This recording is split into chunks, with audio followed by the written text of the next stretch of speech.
Hola y gracias por estar de nuevo en esta nueva lección, la lección número 17 de este estudio sobre el Evangelio de Juan, aquí en la Escuela Bíblica. Vamos a seguir avanzando y vamos a estudiar con la ayuda de Dios el capítulo 12 del Evangelio de Juan. En esta ocasión vamos a ver estos 50 versículos donde vamos a analizar la parte final del ministerio público de Jesús. Es decir, aquí en el capítulo 12 termina el ministerio público y comienza ya a partir del capítulo 13 un tiempo especial de preparación para lo que sería la muerte de Jesús y obviamente lo que nosotros conocemos como la pasión de Jesús. Así que esta parte, capítulo 12, es un poco la continuación del capítulo 11, tiene el tema de Lázaro ahí en conjunto y hay como 5 partes muy bien marcadas ahí en el capítulo 12. Tenemos por un lado el ungimiento de Jesús, por otro lado tenemos la entrada triunfal de Jesús a Jerusalén. Luego tenemos ahí un encuentro con los griegos, muy importante, vamos a estudiar eso. También tenemos algunas profecías, ¿no?, sobre Jesús. Y finalmente hay una apelación a creer. Vamos a estudiar estos pasajes ahora mismo. Dice el versículo 1 del capítulo 12: 6 días antes de la Pascua vino Jesús a Betania, donde estaba Lázaro, el que había estado muerto y a quien había resucitado de los muertos. En algún momento, entre el capítulo 11 y 12, Jesús se fue y volvió a Betania. Y eso fue 6 días antes de la Pascua. Esta Pascua es la última de Jesús, donde él iba a ser crucificado. Y entonces él pasa este último tiempo en la casa de sus amigos, Lázaro, Marta y María. Ocurrió 6 días antes. Esto era una práctica común en los judíos, ir una semana antes aproximadamente para purificarse, para limpiarse. Bueno, 6 días antes Jesús llega. Estamos hablando de un día viernes, ¿no? Un día viernes que llega Jesús allá a Betania y le hicieron, dice el versículo 2, una cena. Marta servía, Lázaro era uno de los que estaban sentados a la mesa con él. Entonces María tomó una libra de perfume de nardo puro, de mucho precio, y ungió los pies de Jesús y los enjugó con sus cabellos, y la casa se llenó del olor del perfume. Y dijo uno de sus discípulos, Judas Iscariote, hijo de Simón, el que le había de entregar: ¿por qué no fue este perfume vendido por 300 denarios y dado a los pobres? Pero dijo esto no porque se cuidara de los pobres, sino porque era ladrón, y teniendo la bolsa sustraía de lo que se echaba en ella. Entonces Jesús dijo: déjala, para el día de mi sepultura ha guardado esto, porque a los pobres siempre los tendréis con vosotros, mas a mí no siempre me tendréis. Es muy interesante este ungimiento por parte de María. Ustedes saben que en Mateo y Marcos también está relatado esto, solo que no se dice el nombre de quién era, pero es muy probable que sea la misma situación, diferente a lo que pasa en Lucas, donde ahí hay una mujer que es prostituta, que con sus lágrimas en los pies de Jesús y luego lo seca con sus cabellos. Esto no es este evento, pero sí son los otros eventos del ungimiento, donde solamente en Juan sabemos que es María, y es interesante porque en los otros evangelios dice que se va a contar lo que esta mujer hizo para testimonio, ¿no? Y entonces aquí sabemos que es María, esta hermana, quizás menor, de estos hermanos que está ungiendo a Jesús. El ungimiento era un reconocimiento básicamente de la autoridad, también sería de preparación, ¿no?, para algo. Por ejemplo, un rey cuando iba a asumir su reinado era ungido, y generalmente se hacía en la cabeza. En este caso hay un ungimiento en los pies muy significativo, tiene que ver con una humillación de parte del que unge, y además dice que ese ungimiento se hizo con un perfume de mucho precio. Es una forma en que en esa época se ahorraba el dinero, se lo ahorraba a través de perfumes, era una forma de guardar el dinero, era algo muy común en esa época. Bueno, aquí quizás los ahorros de todo un año, porque Judas dice que se lo puede haber vendido por 300 denarios. 300 denarios es el salario de casi todo un año de un jornalero. Así que imagínense lo costoso que era este perfume. Era de tanta calidad que dice que todo el lugar se llenó del olor de este perfume, y no usó una toalla o un trapo para limpiarlo, sino que con los cabellos los enjugó. Quizás el exceso de perfume que echó terminó siendo secado por sus cabellos, los cabellos de María. Y entonces Judas, y es interesante porque acá tenemos información que nos da Juan sobre Judas, se quejó. Se quejó no porque le interesara los pobres en sí, sino porque él robaba de la bolsa. Es interesante, ¿no? Era un discípulo que finalmente termina entregando a Jesús, pero además ya él tenía conductas que Jesús sin duda las sabía, pero las permitió, las permitía.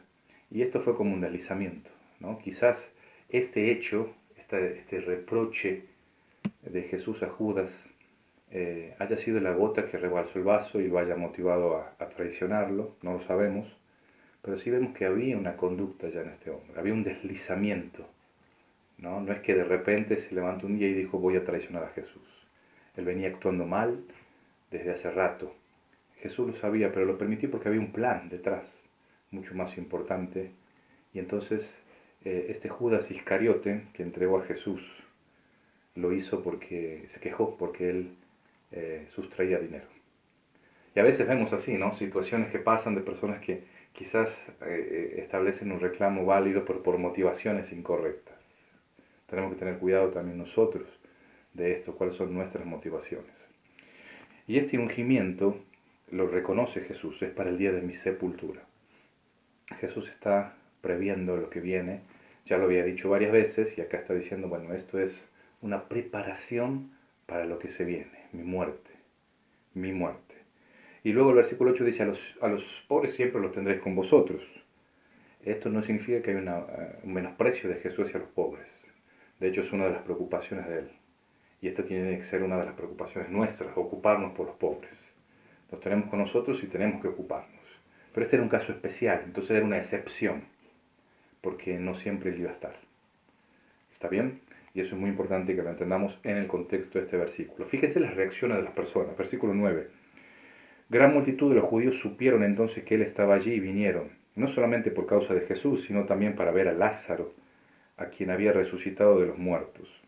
Pero los principales sacerdotes acordaron dar muerte también a Lázaro, porque a causa de él muchos de los judíos se apartaban y creían en Jesús. Había una respuesta frente al milagro. Este era un milagro que no había forma de eludirlo. Había muerto y había sido resucitado Lázaro.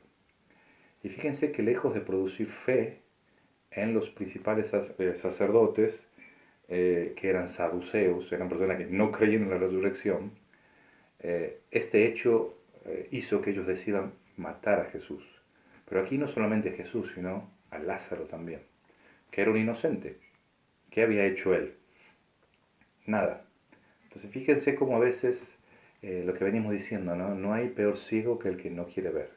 Y eso se produce, o eso se traduce muchas veces en una gran injusticia. Este era el plan de estos líderes religiosos de la época de Jesús. Así que, como hemos venido viendo, cada vez más la oposición a Jesús fue creciendo. A lo suyo vino y los suyos no le recibieron. Y esto es lo que vino desarrollando Juan hasta este capítulo. Seguimos, vamos a la entrada triunfal de Jesús. El siguiente día, entonces estamos hablando, si él llegó un viernes, la cena fue un sábado, quizás fue esto un domingo. El domingo él entró a Jerusalén. Grandes multitudes que habían venido a la fiesta, al oír que Jesús venía a Jerusalén, recordemos que estaba a 3 kilómetros, Betania estaba muy cerca, tomaron ramas de palmera y salieron a recibirle y clamaban, Hosana, bendito el que viene en el nombre del Señor, el Rey de Israel. Y halló Jesús un asnillo y montó sobre él, como está escrito, no temas, hijo de Sión, hija de Sión, he aquí tu rey viene, montado sobre un pollino de asna. Y acá tenemos la entrada de Jesús. Fíjense lo que se había generado, ¿no? Por un lado la oposición, pero por otro lado la expectativa mesiánica que existía. De ahí las palmas, estas ramas de palmera que pusieron, que era un símbolo justamente de victoria, de victoria. Y las expresiones, ¿no? Hosana es una expresión que significa sálvanos te pedimos, y bendito el que viene en el nombre del Señor, ¿no? Esto es una característica mesiánica, el Rey de Israel, el Rey de Israel, el Mesías. Entonces la gente reconocía esto y esa era la expectativa.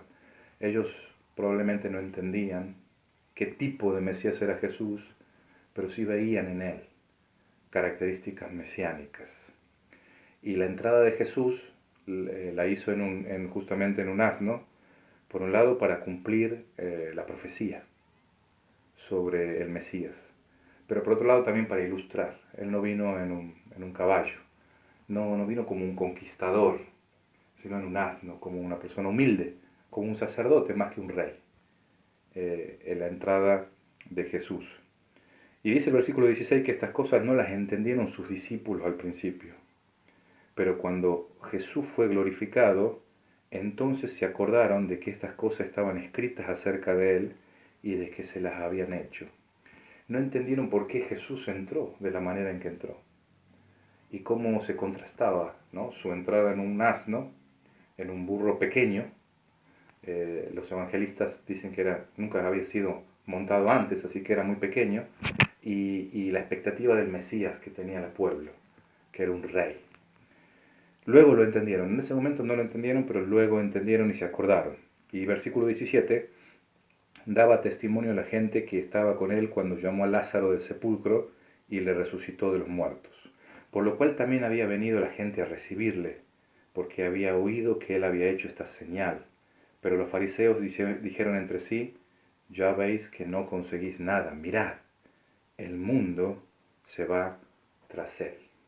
Aquí tenemos el clímax, ¿no?, de la oposición, el pueblo vitoreando al Mesías o a lo que ellos creían que era un Mesías libertador, el liderazgo oponiéndosele abiertamente ya, completamente, reconociendo de que esto se había ido de las manos de ellos, que no lo podían controlar, que la única manera era matándolo. Y justamente, muy interesantemente, la señal séptima para Juan, que era la resurrección de Lázaro, era, como decíamos recién, inapelable. Dios, a través de Jesús, había levantado de los muertos a alguien. Por eso también eso es una metáfora de lo que Él iba a hacer. Él iba a resucitar de los muertos también. Así que había una señal muy clara ahí sobre quién era Jesús. Tenemos acá en el versículo 20, y en tercer lugar, según dijimos al principio, el encuentro de Jesús con los griegos. Vamos a leer eso. Había ciertos griegos entre los que habían subido a adorar en la fiesta. Estos pues se acercaron a Felipe, que era de Betsaida de Galilea, y le rogaron diciendo, Señor, quisiéramos ver a Jesús. Felipe fue y se lo dijo a Andrés, y entonces Andrés y Felipe se lo dijeron a Jesús. ¿Por qué es significativo esto? Porque aquí estos son griegos. Tenemos que entender bien la separación. Por un lado están los judíos. Por otro lado están los prosélitos.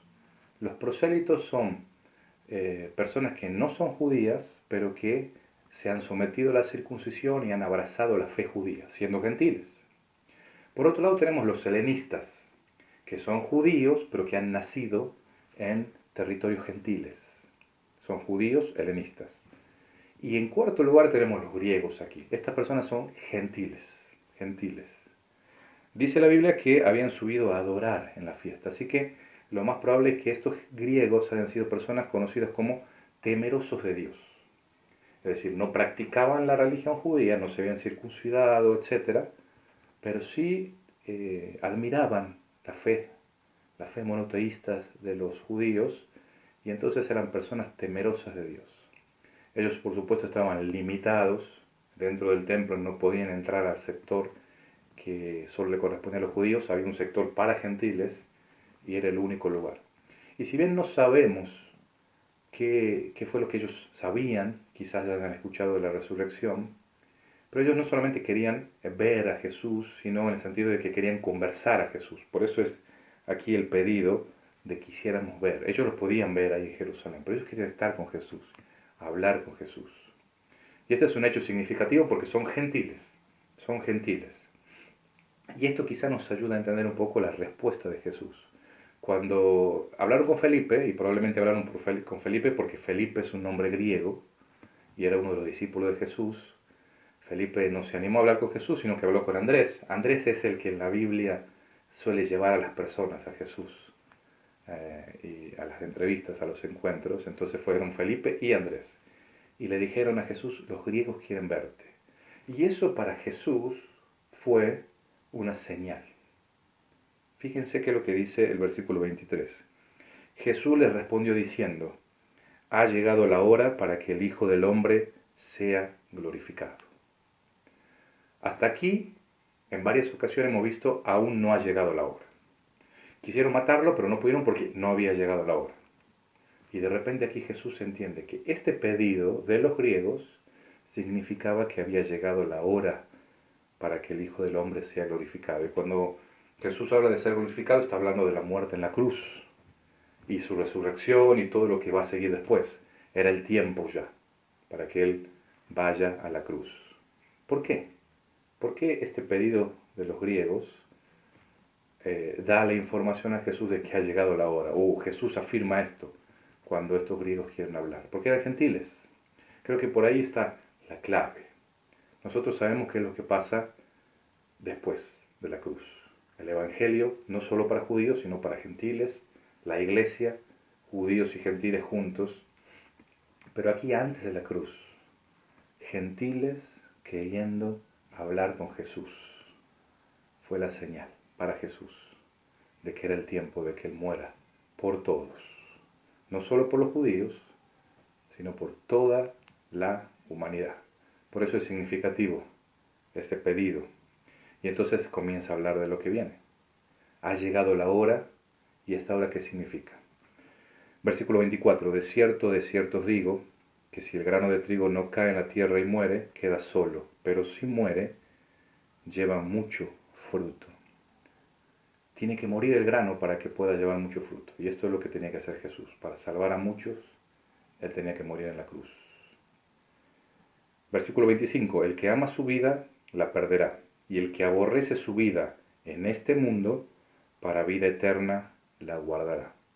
Es significativo este versículo porque aquí Jesús está hablando y usando el tiempo presente. Lo que está diciendo es, el que está amando su vida, la está perdiendo. El que está amando su vida ya la está perdiendo. Y el que aborrece su vida en este mundo, para vida eterna la guardará. Y es interesante las palabras para vida acá, porque no son las mismas. Al principio, cuando habla de vida, de salvar, de perder, está hablando de esa palabra en el idioma original, en el griego, que es la palabra alma o psique. En cambio, cuando habla de vida eterna, habla de zoe, es la vida de Dios en nosotros. Cuando nosotros solamente nos preocupamos por nosotros, por nuestros deseos egoístas, y no por el propósito que Dios tiene para nosotros, ya estamos perdiendo nuestra vida. Pero cuando nosotros entendemos que somos parte de un propósito que va mucho más allá de nuestros propios deseos y tiene que ver con los planes de Dios, entonces estamos salvando, guardando nuestra vida para la vida de Dios, vida eterna, que es una vida de cantidad y de calidad. La eterna no solamente me habla de cantidad, sino de calidad de vida. Es la vida de Dios. Por eso es que sigue en el versículo 26 diciendo, si alguno me sirve, sígame. Y donde yo estuviere, allí también estará mi servidor. Si alguno me sirviere, mi Padre le honrará. Y esto tiene que ver con el seguimiento de Jesús. Tiene que ver con la obediencia. Tiene que ver con una fe que actúa, una fe que responde. No es una fe intelectual, sino es una entrega, es una decisión de seguir a Jesús y de ponerlo como el Señor de nuestra vida.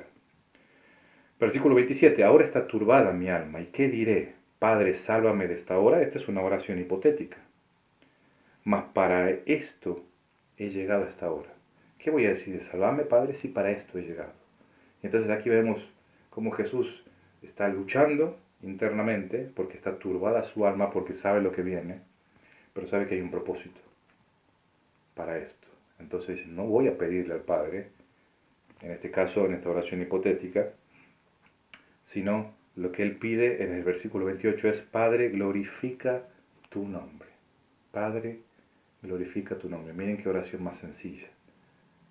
Un pedido muy sencillo. Glorifícate, Señor, en esto que voy a vivir yo. Y entonces dice el versículo 28 que vino una voz del cielo.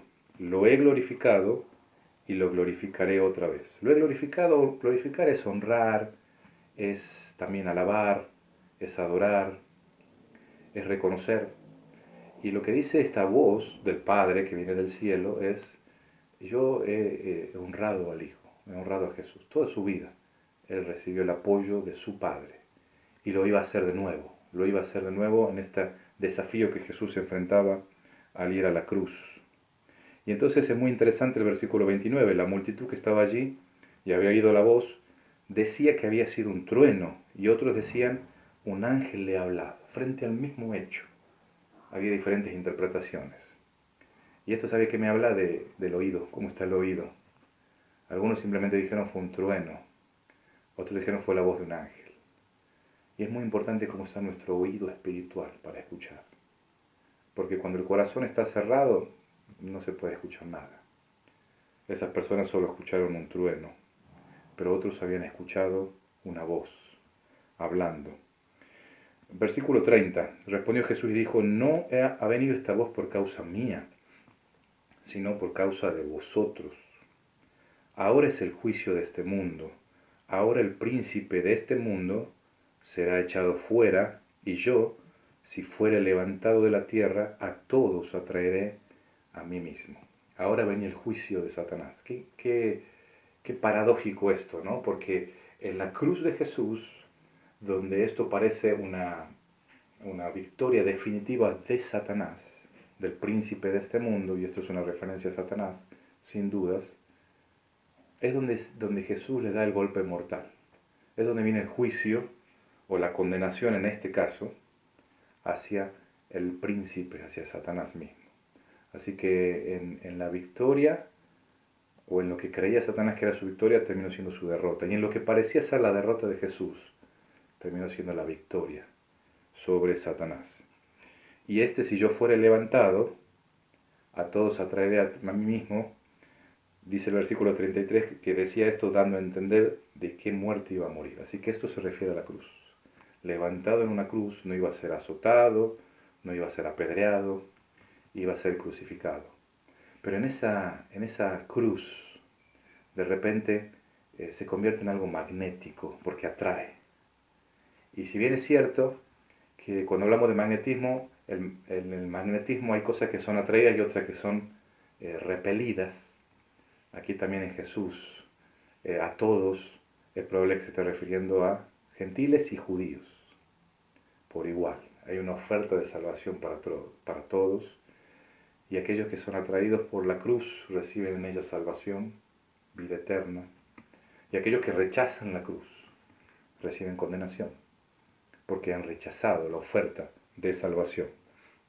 Dice más, le respondió la gente, versículo 34, nosotros hemos oído de la ley que el Cristo permanece para siempre.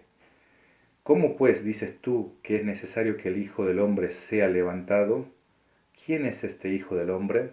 Y entonces aquí hay un conflicto entre la expectativa mesiánica que ellos tenían de un libertador, un victorioso, y lo que Jesús le estaba diciendo, de que él iba a morir. Entonces Jesús les dijo, aún por un poco está la luz entre vosotros. Andad entre tanto que tenéis luz, para que no os sorprendan las tinieblas, porque el que anda en tinieblas no sabe a dónde vas. Entre tanto que tenéis la luz, creed en la luz, para que seáis hijos de luz. Estas cosas habló Jesús y se fue y se ocultó de ellos. Y hay un mensaje aquí por un lado, aprovechar la luz mientras está, y obviamente la luz es Él, pero también hay un mensaje a creer en esta luz. Otra vez un desafío a creer en la luz. Otra vez el ejemplo de la luz y las tinieblas. Tan claro para ellos, porque al no tener electricidad, el día era para trabajar y la noche era para descansar, porque no se veía nada. Y Jesús está diciendo, todavía tienen la luz aquí, pero pronto ya no va a estar. Y van a estar en tinieblas. Entonces era el momento para creer en esta luz.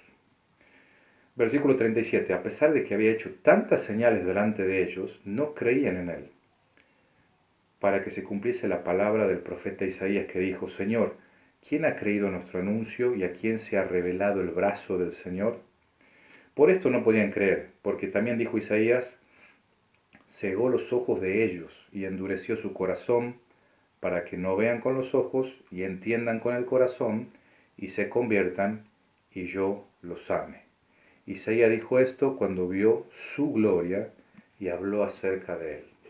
Aquí tenemos un poco profecías del Antiguo Testamento sobre Jesús, es el testimonio de la profecía acerca de Jesús, y esta profecía predice el hecho de la incredulidad.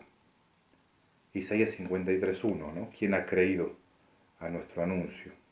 Y luego tenemos Isaías 6:10, que dice: cegó los ojos de ellos y endureció su corazón.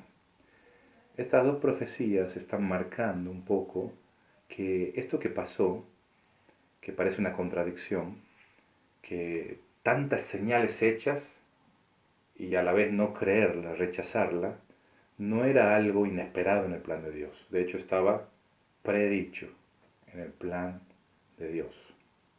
Por eso volvemos a decir aquí que la fe puede producir milagros, pero los milagros no siempre producen fe, porque es una cuestión del corazón. Es una cuestión del corazón y no hay peor ciego que el que no quiere ver, ni peor sordo que el que no quiere escuchar, no quiere oír. Por eso tenemos que siempre examinar nuestro corazón delante de Dios. Estas personas que habían recibido señales de Jesús tan claras, aún así seguían rechazando a Jesús. Y dice que Isaías dijo esto cuando él vio su gloria. Isaías había tenido un encuentro con el Señor, con Dios, y justamente había hablado acerca de él. Acá aparentemente Juan está relacionando que el encuentro que tuvo Isaías con Dios fue una teofanía, es decir, una aparición de Dios, que es la segunda persona de Jesús. Isaías tuvo un encuentro con Jesús en esa visión. Con todo eso, dice el versículo 42, aún de los gobernantes muchos creyeron en él, pero a causa de los fariseos no lo confesaban para no ser expulsados de la sinagoga, porque amaban más la gloria de los hombres que la gloria de Dios. Y acá hay un grupo intermedio, diríamos, ¿no? No es personas que rechazan a Jesús, y no está queriendo decir eso Juan, que todos rechazaron, sino que había personas que habían creído en Jesús, pero tenían cosas que lo estaban atando, no lo confesaban. Nosotros sabemos que la fe se cree en el corazón, pero se confiesa con la boca. Eso es la fe que salva. Y estas personas habían visto a Jesús y creían en él, pero había miedo, había temor para confesar a Jesús. Había trabas en esta vivencia con Jesús. Había cosas que te iban a perder y no estaban dispuestos a hacerlo. No estaban dispuestos a dejarlo todo por Jesús, porque eran personas que tenían puestos, que tenían riqueza, y nosotros sabemos que había, dice acá, muchos. Conocemos de Nicodemo, conocemos de un José de Arimatea, un hombre rico. Había más, pero no lo confesaban, y la declaración es muy fuerte, ¿no? Aquí, en el versículo 43, amaban más la gloria de los hombres que la gloria de Dios. ¿Qué es lo que nosotros amamos más? ¿Hay algún impedimento en nuestras vidas? ¿Hay algo que amemos más que a Jesús y que nos impida confesarlo en nuestra vida? Creo que esta es una reflexión muy importante que tenemos que hacernos, cada uno de nosotros, si realmente Jesús es la prioridad de nuestra vida. Porque hay muchas personas que creen en Jesús, pero son mucho menos los que tienen a Jesús como el Señor de sus vidas. Finalmente, hay una apelación aquí en este capítulo para cerrar este ministerio público de Jesús, una apelación a creer. Versículo 44. Jesús clamó y dijo: el que cree en mí, no cree en mí, sino en el que me envió. Y el que me ve, ve al que me envió. Yo, la luz, he venido al mundo para que todo aquel que cree en mí no permanezca en tinieblas.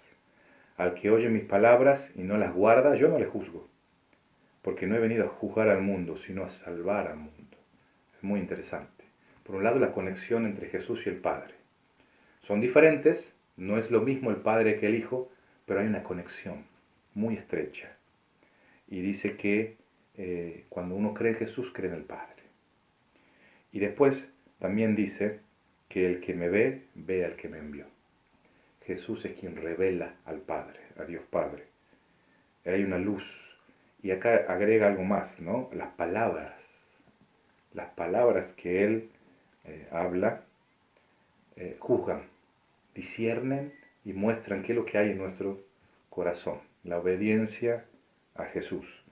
Y Él dice que no vino a condenar al mundo, sino vino a salvarlo. Y esto es muy importante teológicamente, porque lo que vino Jesús a hacer es ofrecer salvación. Eso es lo más importante. Él no vino a traer condenación al mundo. ¿Sabe por qué? Porque el mundo ya estaba condenado. Él no necesitaba venir a condenar. Dios no nos va a condenar porque nosotros no hayamos aceptado a Jesús. Dice Apocalipsis que fueron juzgados según sus obras, aquellos que van a estar en el juicio del gran trono blanco, aquellos que no han puesto su fe en Jesús. Es decir que cuando venga Jesús, Él va a juzgar a las personas de acuerdo a lo que nosotros hemos hecho. Y nadie puede delante de Dios justificarse por las obras. Nadie. Comparado con la grandeza de Dios, con la santidad de Dios, nadie llega. Nadie puede. Por eso es que la salvación es gratuita. Porque es impagable, no podemos hacerlo. Se nos ofrece gratuitamente no porque sea barata, sino porque no la podemos pagar. Por eso la salvación es por gracia. Y lo que Jesús vino a ofrecernos es salvación, no condenación. Porque ya estábamos condenados. Versículo 48, el que me rechaza y no recibe mis palabras, tiene quien le juzgue. La palabra que he hablado, ella le juzgará en el día postrero. Porque yo no he hablado por mi propia cuenta. El Padre que me envió, el que dio o me dio mandamiento de lo que he de decir y de lo que he de hablar. Y sé que su mandamiento es vida eterna. Así pues, lo que yo hablo, lo hablo como el Padre me lo ha dicho. Otra vez la conexión entre ellos dos. Y lo que nosotros vemos aquí, y yo lo quiero conectar justamente con la profecía, cegó los ojos de ellos, este cegamiento de Dios no es un acto primero, sino es un acto final. Tiene que ver con el rechazo del hombre. Cuando el hombre rechaza, simplemente Dios permite que eso llegue hasta sus últimas consecuencias. Cada vez que nosotros vemos que Dios cegó el entendimiento, vemos que hay primero una actitud del hombre de rechazo, de cerrar el corazón, y por eso es la condenación. La luz vino al mundo y los hombres amaron más las tinieblas que la luz. Otra vez, es confrontativo este pasaje, cómo nosotros estamos respondiendo a lo que Dios nos está mostrando. Vamos a reflexionar sobre esto, vamos a reflexionar sobre la salvación, vamos a reflexionar sobre nuestros propios impedimentos para poder poner a Jesús en el trono de nuestra vida y poder manifestar esta vivencia de que Jesús es el Señor, es nuestro Señor, nuestro Salvador. Que Dios nos llene de sabiduría al pensar en estas cosas. Amén.